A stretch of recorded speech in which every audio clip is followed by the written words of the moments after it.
Thank you to everybody for joining us on this episode of the MyCom Church Marketing Podcast. My name is Dan Wunderlich. I'm a United Methodist pastor, and today we bring you the next installment of our occasional feature called How We Work. On these special episodes, we feature interviews with real-life United Methodists, digging into the practical details of how they do the work of church marketing and communications. Today, it's my pleasure to introduce you to Piper Ramsey-Sumner. Piper is on the Fresh Expressions Florida conference team and is a cultivator of fresh expressions specifically for the Northwest District of the Florida Conference. Piper, thanks so much for being with us today. Thanks for inviting me. I'm glad I'm here. Can you tell us a little bit about yourself and the work you do with fresh expressions both in your district and across Florida?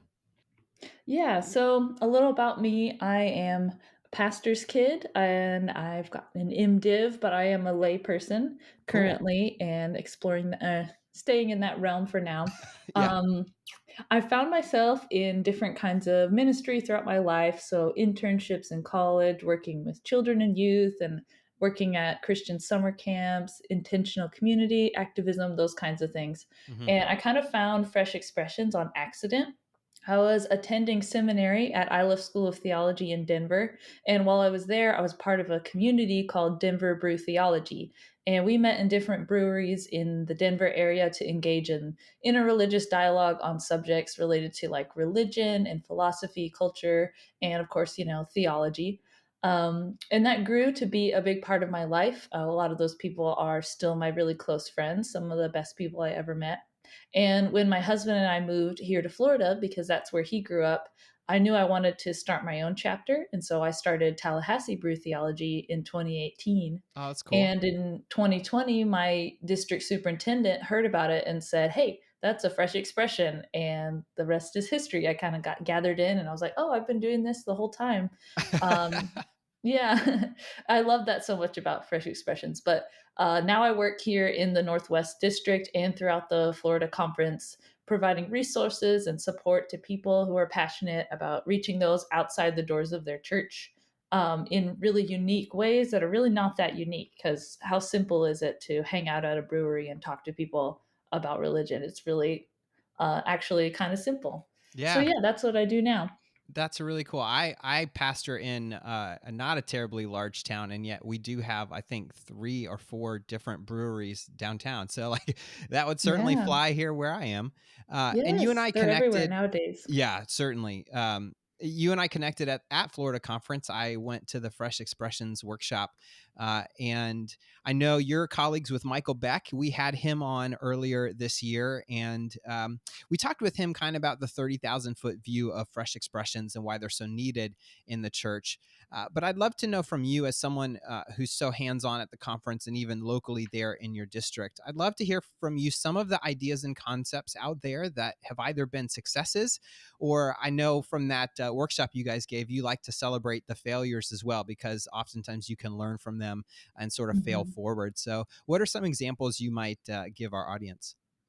Yeah. So, like I mentioned before, one of my favorite things about Fresh Expressions is that it is really simple. You don't need like a 5-year plan or a Right. huge financial backing or like a fancy degree. You just need to grab a friend and then gather some courage and maybe a little inspiration and then find simple ways to love people around you. So, like, for example, I have a pastor friend who her and her friends started a dinner church. They just said, "Hey, there's some young people here in this small town that I'm pastoring in. So why don't you guys come over for dinner? Maybe we can talk about our week and perhaps some spiritual stuff that comes up." And that it was just so simple. And the community has grown into a deeper relationship with each other and with God. And they care for each other spiritually and emotionally. And even one of the times I was hanging out with her, she was telling me that she couldn't be there one night and they were like, "Oh, it's okay, we got it. We're going to meet at somebody else's house and we'll organize it." And I think that really shows, when the organizer, the person who kind of initiated it, in this case a clergy person, is not even necessary. They don't really even need to be there. That's to me when the community has kind of solidified and become its own form of church, when people are caring for each other. But it can be that simple, like literally, "Hey, we're gonna have tacos tonight. You want to come over?" And that's how it can start. Yeah. And in terms of failures, there's probably more of those than there are successes with fresh expressions. And I like that too. I think failure is an option. It allows us to grow and to learn for the next time around. And if we can look back through human history, longevity and survival are not always the loftiest of goals Mm, for a community or an institution. sure. And so I don't think everything is designed to last forever. And if, say, a fresh expression that has been made and it makes people feel loved and included and listened to and cared for, if that only lasts for like 6 months, then to me that's not a failure. I Mm. think it did its job. Absolutely. Well, that's you kind of touch on two things that I think even folks I pastor struggle with, just even life groups or small groups inside the walls. And there's this thought that like I must be the expert, I must be there every time. I'm responsible for this, and that's way too much pressure. And I would imagine that to a degree, that's what your clergy friend probably felt until they realized, oh my goodness, this really has become to a degree sustainable. And then there's also, I live in our town, we've got folks who have the means to travel, and they do, and so sometimes they don't want to commit to something because they think this means I got to be available Wednesday at 7 for the rest of my life. But Mm, sometimes there's value to putting a short time period on it, like it's the right thing for that moment. yeah. And so in some ways it sounds like, certainly not the institutional church isn't responsive to the Holy Spirit, but it certainly sounds like in the Fresh Expressions movement you all kind of lean even heavier into what's the right thing for this moment. And then when it's time to move on, let's not be afraid to do that. Yeah, exactly. And another thing you mentioned, like the clergy being an expert, that I think with fresh expressions, there really doesn't need to be like a pressure to do that because Mm, I mean, even I saw a tweet the other day, so somebody can look it up and yeah. prove me wrong because it's a tweet. But they said in the Gospels, Jesus asked 187 questions and he answered around 8 of them. Yeah. But then he himself asked 307 questions. Hmm. And so I think if we are able to sit with each other and ask those questions and realize that we don't, for a lot of things where there is no answer, and that's okay, we can wrestle with that together. I think that's, that to me, that feels like that's what community and church should be about is like wrestling with, the ups and downs of life together and asking big questions. Absolutely. I mean, at the end of the day, I think that's so much of what the story of the scripture is trying to capture is that we're building a relationship with God, and relationships aren't always built off of just one person talking and everyone else listening.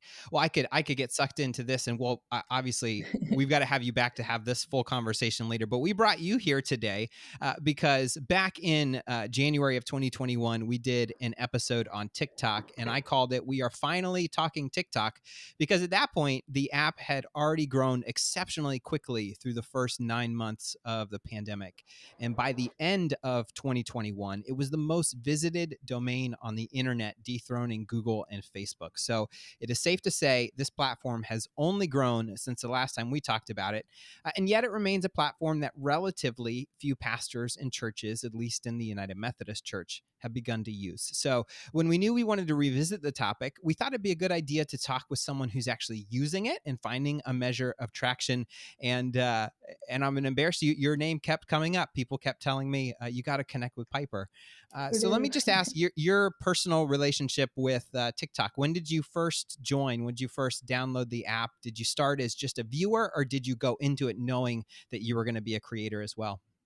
Yeah, so I started posting videos in like the summer of 2020. So, like everybody else, I was at that point in time isolated at home and Yeah. looking for ways to like engage with the world while staying in my yard basically.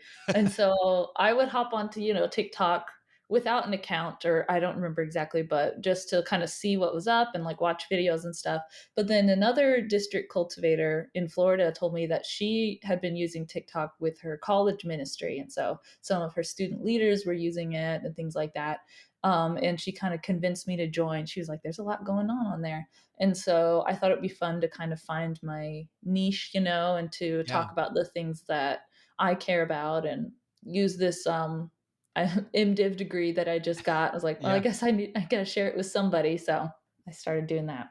That's cool. And you talk about finding your niche. I feel like more than any other social media platform, as long as you put, and we talked about this back in January of last year, is that if you just put in a little bit of time, liking a few things, following a few things, long pressing and hitting not interested, it's one of the fastest adjusting algorithms, I think, to help you Yeah. find the people you're wanting to connect with. And that kind of leads into the next question of what kept you coming back to TikTok? Because plenty of people downloaded it, saw some dances, thought, this is silly, I'm not going to do this. But what made you Mhm. keep coming back?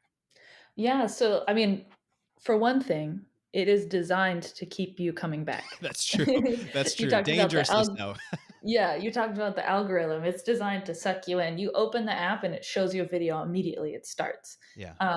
And then, yeah, the algorithm is really powerful in an almost creepy way, Yeah. that it just can figure out kind of what you like. And there are so many different things, and people, they use their names, like they name their side of TikTok, so there's like Right. crochet talk and there's like, whatever, there's like basketball talk or whatever. Yeah. Um, and so I just kind of, I think for me, it was finding, something that I thought might be worth sharing, which is my personal experience and the things that I learned in school and in religion.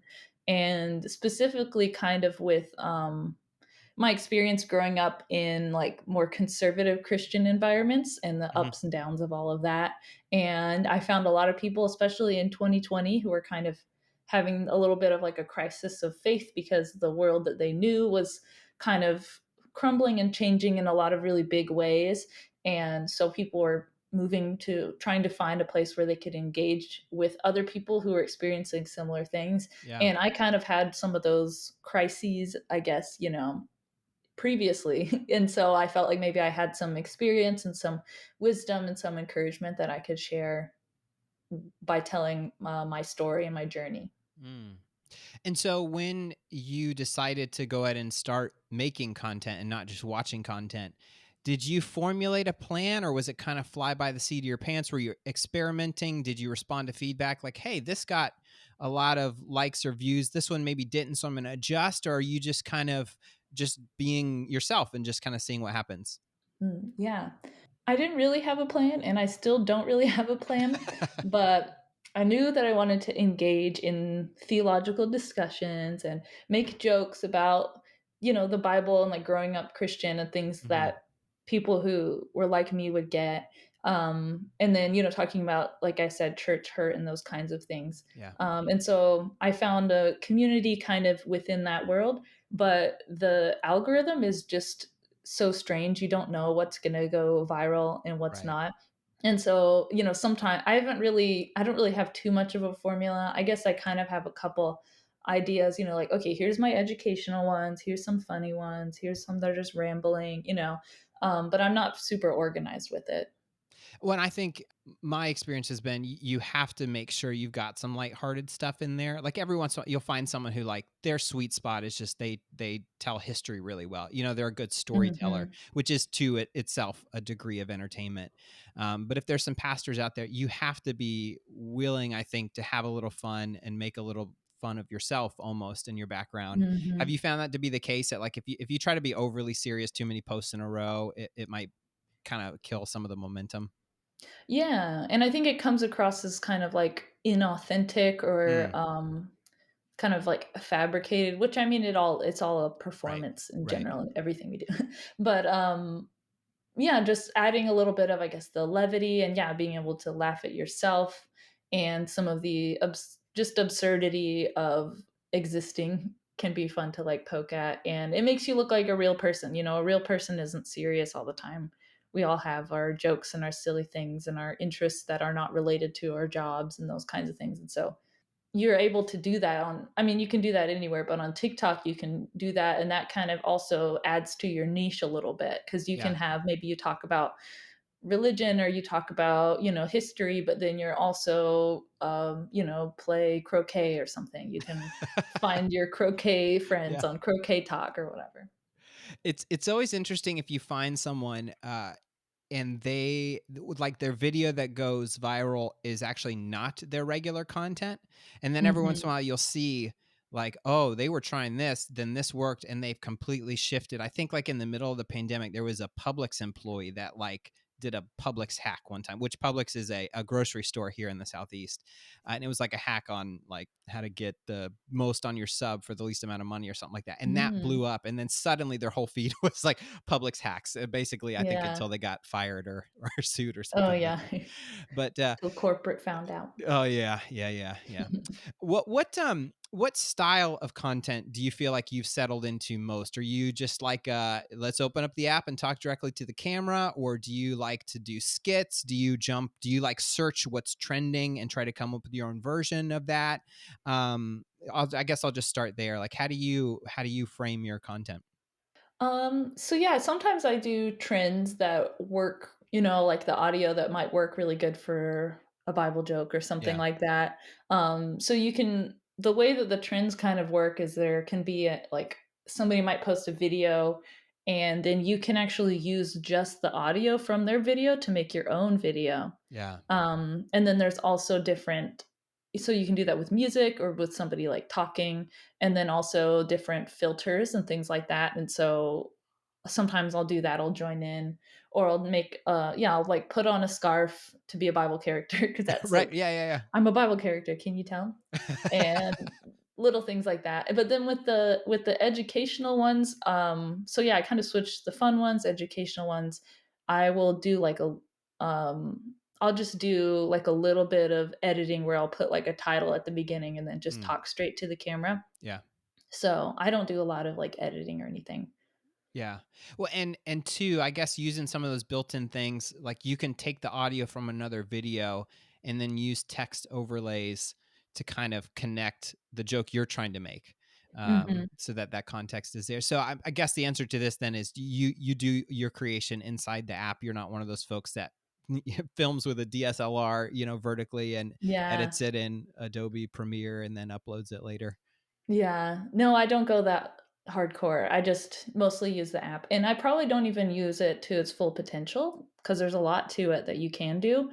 But then, of course, if you want to make it look really amazing and have super high quality, yeah, you pull out your nice camera and use After Effects or whatever to make it look awesome. Yeah. But the app really has a lot of good stuff, like I said, with all the different filters, and then you can edit, you can change the length of a video, and so you can do little editing things like that.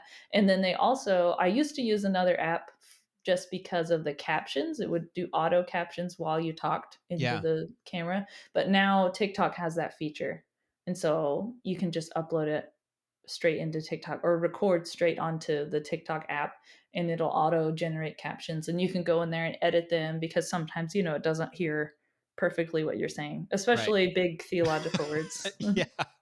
And I think that's such an important thing. Like if you haven't thought of that before, if you haven't thought of adding the captions, and certainly there are plenty of accounts that like professionally add them, but even just that auto, because number one, obviously it's an accessibility thing, but then number Mhm. two, for a video based app, there's a fair amount of people that watch it with the sound off because they're watching it in a Yeah. public place or whatever, and Mhm. they might not have their AirPods in. So um, Yeah.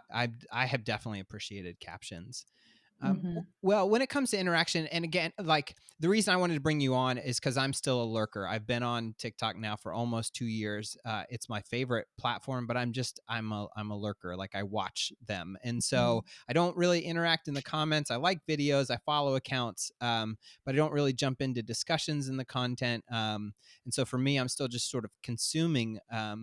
But I would imagine if there are folks who are wanting to use this for ministry, you can think of it as a broadcast channel. But what have you found in your experience are the opportunities for interaction? Do you jump in the comments, or do you avoid them like the plague? What are they like compared to comments on other platforms? Like how have you found the potential for actually interacting with people or a community? How have you found that Mhm. to be? Yeah. So TikTok is really different than other platforms in this way.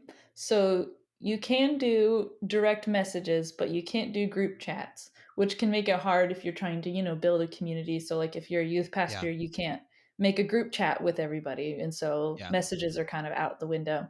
But the comments, people do That's a big one, comments. But they do have a limit on the characters like Twitter, so you can only do a certain number of characters in the Mm, comments. So you can't really have deep theological conversations or really deep things because you only have like 120 characters at a yeah. time. And I think that is kind of by design. I think the app really is trying to push people to make videos because you can record a video in reply to another video or Mm, in reply to a comment, and yeah. that's really easy to do. So if you're comfortable talking and engaging in that way through video, it can be really cool. You can see people's faces and see their real reactions, so it's just a lot more authentic and less likely that you'll misunderstand people. But that the negative side of that would be you have to be on video, and not everybody wants to do that and put their Yeah. face out there to the world. Um, and there are a lot of people whose accounts, probably like like you, like where there's no videos, but they do still engage quite a bit in the comments. Mm. So you just have to be a little bit more creative and different when you're trying to interact with other people while using TikTok. And Well, and that would, sometimes it yep. means directing I was gonna say, sometimes it means directing people to other places. So some Mm. people will have like a Discord or they'll have an Instagram or a Facebook group or something like that where their community can go a little deeper in their conversations.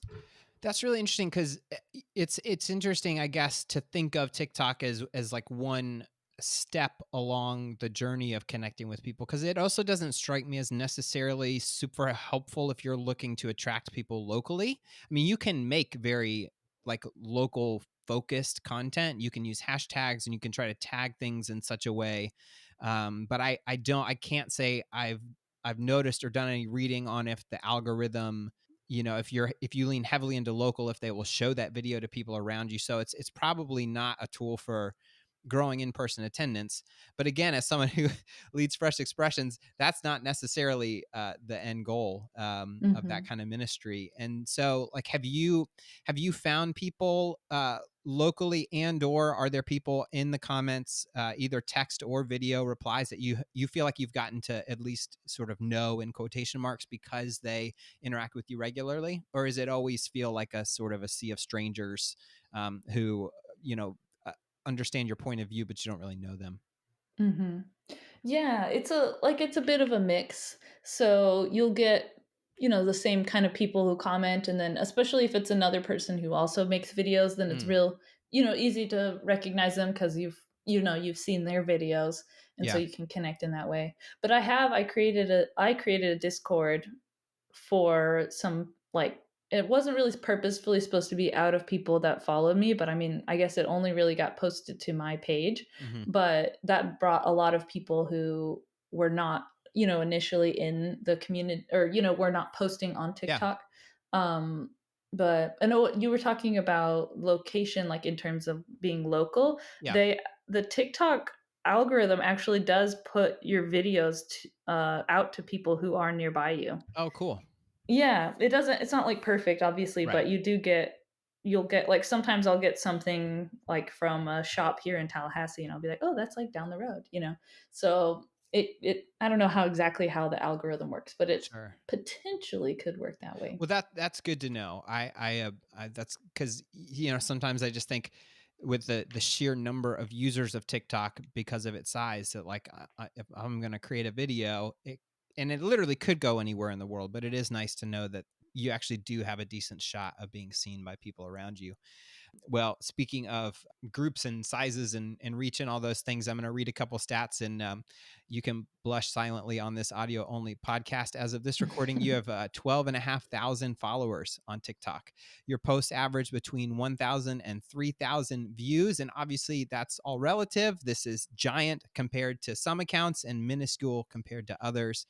And there's all these variables, presenting as an individual versus as an organization, whether the people you seek to speak to are active on TikTok. I would imagine folks that are younger and growing out of a certain type of religious upbringing and struggling with their faith are kind of probably more active on a platform like TikTok. All of these things factor into our size and our reach. But just thinking about your experience on TikTok versus some other platforms, has it been harder, easier, or just different compared to other platforms to develop this kind of reach? Yeah, it has been I have been definitely going about it very differently from any other kind of social media app that I use because all my other social medias are mostly just to connect with people I already know. Mm, But hmm. when I started TikTok, I followed like my like 3 friends that I knew were using TikTok, and Yeah. then the rest was just kind of out into the world to see what would happen.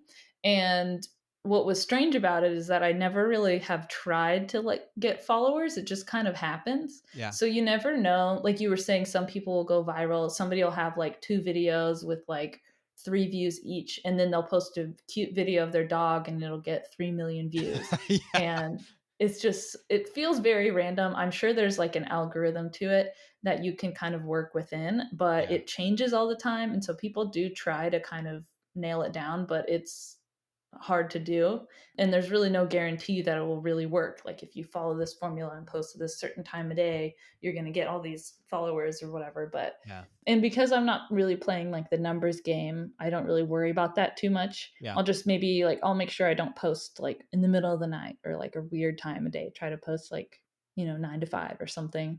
I think I got a lot of followers at the beginning of my account because I was posting fairly often. And that was also kind of when TikTok was really exploding. It Yeah. was kind of 2020, 2021. And I think I was also like I said earlier, talking about things that a lot of people were like kind of actively experiencing. Mm. And some for like the first time, like a crisis of faith. They're kind of exploring new ways of thinking about God and religion and Jesus and those kinds of things. And so I was in that niche, I guess. Yeah, and I do certainly think that the opportunity to grow quickly is always greater early in the life of a platform when there are fewer creators and people are flocking to it and spending Mhm. more time exploring it. But I don't think that window has necessarily closed on TikTok. I think there's still plenty of time for folks to get on. Um, Yeah. but it sounds to me too, again, although as you said at the beginning, you value recognizing when maybe the ship has sailed on something. It sounds to me like that the amount of stress you could put into trying to game the algorithm is not worth it, where perhaps Mm. the longevity comes from just being yourself and leaning into the kind of content you're going to be able to create on an ongoing basis. That's the advice I give to podcasters, is like, Mm. because some people will sink so many hours into their first like 1 to 3 episodes, but they can never sustain that. Like that's Yeah. not their full time job. They're not investigative reporters or whatever it is. It's like, make something you can make for a while. Is that Mhm. something you'd agree with? Yes, definitely. Yeah, so if you put in a whole bunch of effort into some videos and yeah, if you don't have that energy to keep going, then, you're going to lose views and people are you're going to lose that steam, I guess, Yeah. and the engagement. So the algorithm will be like, oh, this person's not posting as much. I'm not going to show them as much to other Hmm. people. And so if you want to be consistently out there for your followers and for your friends in your community to see you, then it is good to be consistent and keep posting and keep putting stuff out there. But like you said, it means finding something that you can do fairly easily. So, like I've started to do more just like simple TikToks where I'm literally just like kind of rambling about something that I've been thinking about. And that actually those in bring a lot just as much engagement as other videos that I might work really really hard on. Yeah. Um yeah, and I think really people are just looking for another person to engage with, and so I Yeah. think you don't need to put on a big show. Just be yourself, and even if it's just like, "Hey guys, I'm eating, grilled cheese today. It's really good. What's your favorite kind of cheese to put on a grilled cheese?" That can be a video. You don't have to Yeah. have this like amazing epic production every time you post something. Yeah. And the Lord said the best cheese yeah. And kind of going back to what that stat you shared about Jesus and the questions, when I was checking out Yeah. your profile, you ask a lot of questions, and I think that's a really great way to invite people in and I do that all through my sermons. I'm just constantly asking questions. I think they're just such a Mhm. great engagement tool. Well, do you have any other Mhm. specific, like TikTok specific tips or any settings or features you feel like folks should know about when they're jumping in? Yeah. I think, with what to this kind of connects with what you were just talking about with asking questions. That's something I learned because at first I would say something, there would be questions in there, but it'd be something theological, and then trolls would come in and be like, "You're wrong," or Yeah. try to talk down to me or whatever. And then I would debate back and be sassy back to them. And I realized that's like not productive. It's not Mm, fun. It's stressful for me. And it makes me feel bad and guilty for being, for clapping back at people. But instead, what if I just, leaned into asking questions and tried to keep it lighthearted and imagine that the person is actually in front of me. Like, I don't think I would be really mm, sassy or really confrontational if the yeah. person was standing in front of me. And I don't want somebody to be, if somebody treated me the way that some people do on the internet Yeah. treat each other, it would be a horrible time. And so I don't want to create that. And so that's something that I learned. And that's one of my pieces of advice would be that you're guaranteed to get haters and trolls, especially if you're talking about something as polarizing as religion. So even if you're just like, hey, look at our cute church, somebody's going to come in there and hate Yeah. on your church and hate on Christianity or hate on the way that you do it or whatever it is and want to fight with you. And that's just the nature of being online and being on a forum where any random person who is anonymous can say something. But you can easily solve that by blocking them or just ignoring them. And there's also a really cool feature on TikTok where you can filter out certain words in your Mm, comments. So you can filter out hate speech and things like that. That they won't even appear after the person posts them. It'll just yeah. disappear and nobody will see it.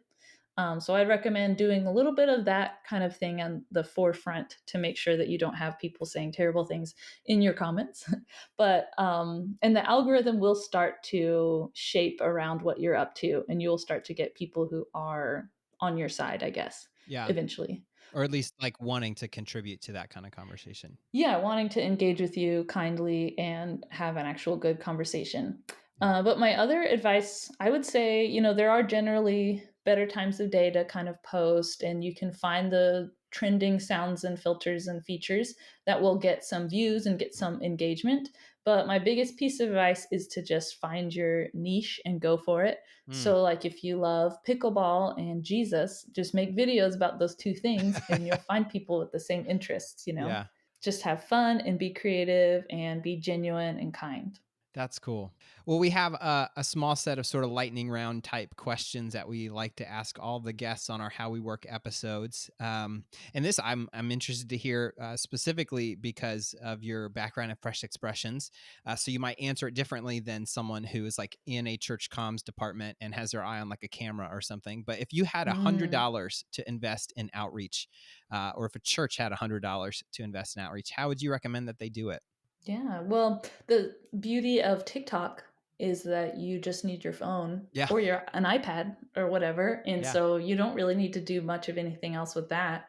But really, I would say beyond the digital realm would to just be to find where people in your community spend their time and spend time with them. So if it's a brewery, if it's a coffee shop, if it's, Pee Wee football, whatever it is. And if you've got $100, bring Gatorades to Yeah. to the game or whatever it is. Like, I don't think that money is like required. And I don't know, I can't think of any kind of equipment or any software or anything. I think it's more about time and where Mm. you spend it.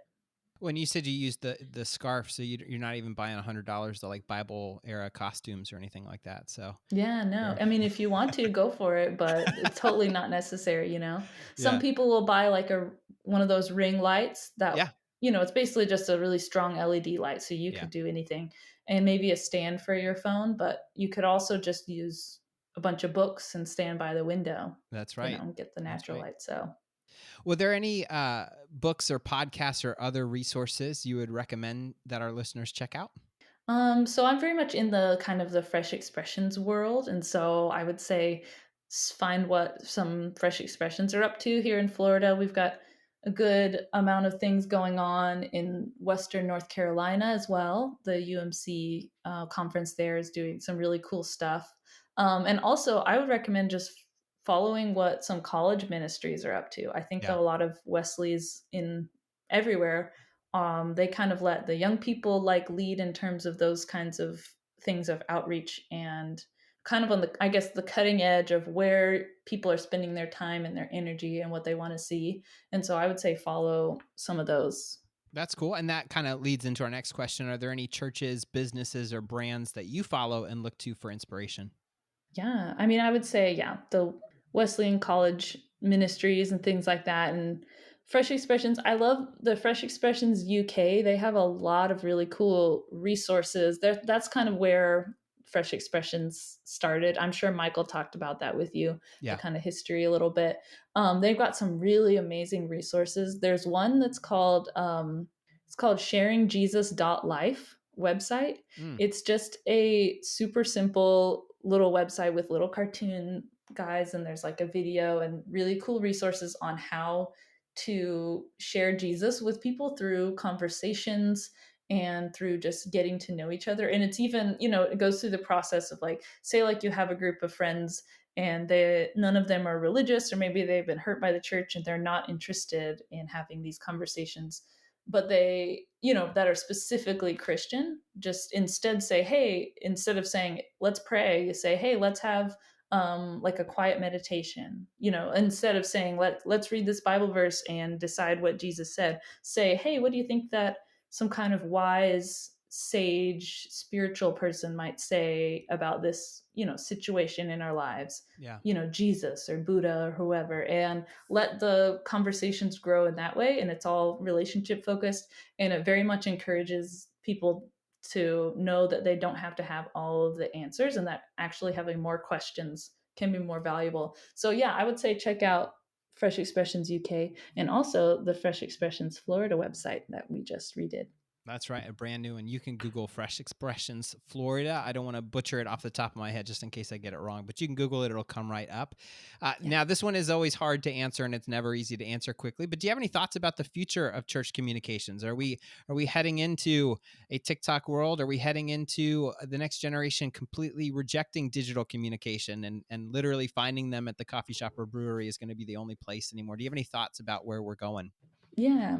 I mean, it's interesting because I think that you can look at some churches and institutions that are just like incredible at communications, like these mega churches and things Right. like that, who are really good at engaging people and having these like beautiful graphics and all of those kinds of things. But I think that also shows that you can have a lot of, it's also about not just the show of it all, but like the meat of it, what's Yeah. actually behind all of that. And some people, they get into that space because they get drawn in, and then they realize this isn't the place for me, or the authenticity is lacking, or whatever it is. Mm, And so I think that those, creating some beautiful communication setup and having an amazing social media is cool, but it's not like what the real heart of it is at. And so mm, my hope is where there is kind of church communications happening on social media and websites, that it will be focused on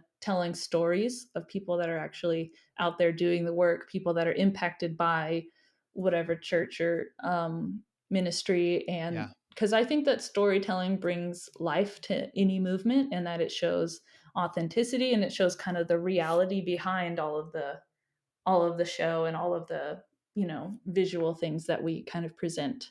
So I'd say storytelling. Well, thank you. And thank you for letting us hear your story. If there are folks that want to follow your work or reach out and say hi or ask a question, what's the best way for them to do that?